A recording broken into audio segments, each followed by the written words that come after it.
And we're back. My name is David. I'm Ashley again. and that's Lucy. Lola. She has two names. I named her Lucy, but she refused to participate in that, so she gave her own name.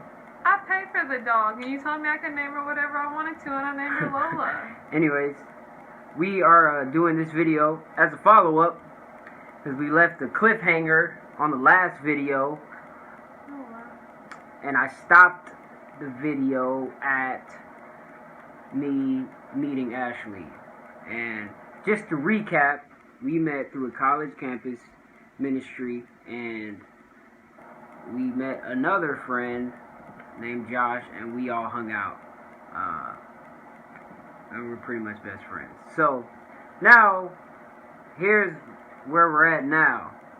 We're all hanging out and stuff, going to her house pretty much every night to watch movies or to, I don't know what else. Help me study. Or help her study. Because I actually studied in school, unlike David. Yeah, I didn't really do any studying, so.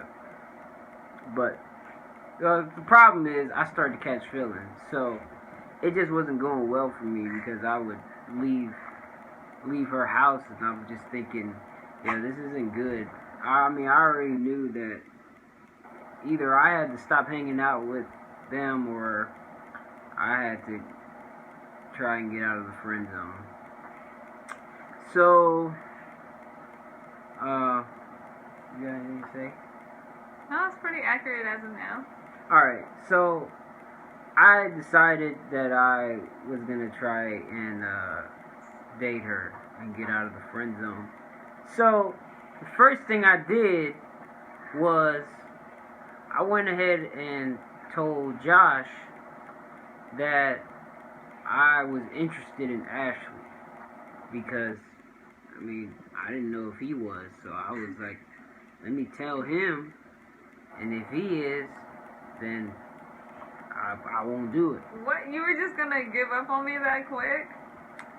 I mean, it's so far dated, but I was thinking, let me just make sure, because I was like, I don't want it to be a competition or anything like that.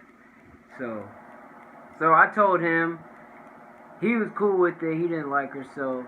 You don't have to say it like that, they don't. Well, I mean, he wasn't interested in her, so at the time, we were on Christmas break during college, and so I was staying at my parents' house, I think, during the time, or I don't know. Anyway, I think I was staying at my parents' house at that time, and so I was still scheduled to work at Kroger in Murfreesboro, so I would come to Murfreesboro, it's 40 minutes away from Nashville, on certain days to still go to work, because I was on a Christmas break.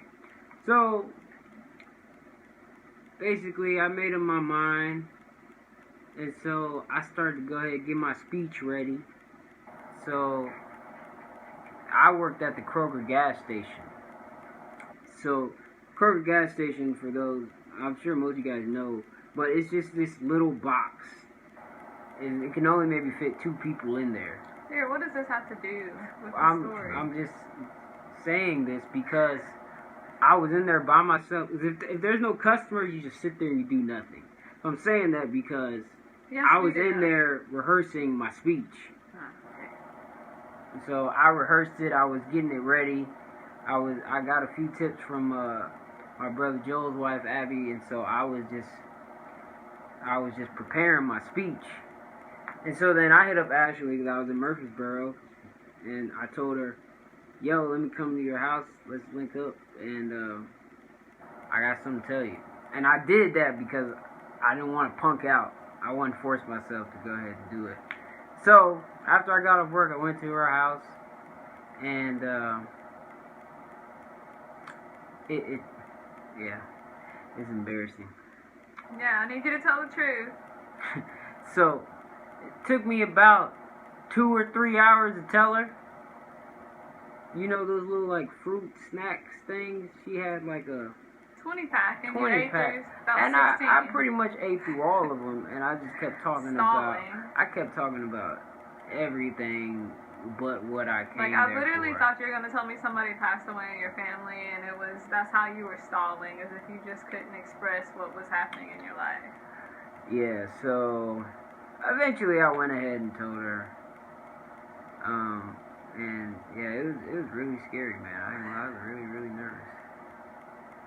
It was an interesting time because I was like, man, because I grew up in the military, and so it was a weird thing because it felt like I was starting to actually gain some really good friendships, and so it was like, it kind of sucks because I could potentially lose what I've tried to establish,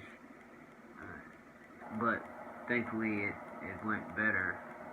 So she basically kicked me out after I told her, and she said, "Let me think about it." Right? Yeah, that's what happened.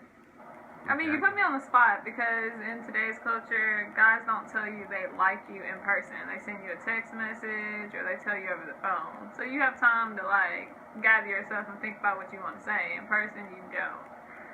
Yeah, so I went home.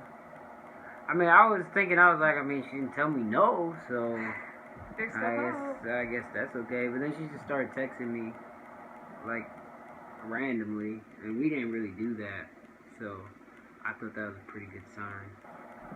And so I was really trying to show off in the text messages and trying to be very, have a really great conversation through text messages.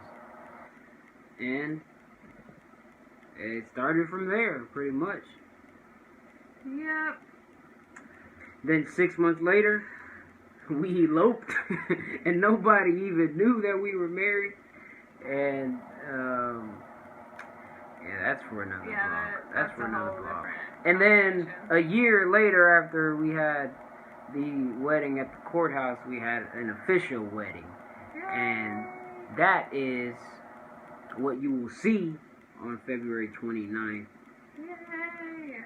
Leap Day, which only comes around once every 4 years. It's a really long video.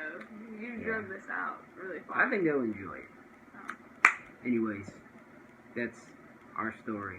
Thank you for listening, and he told the truth about everything. Hope you come watch the video. Yep. See ya.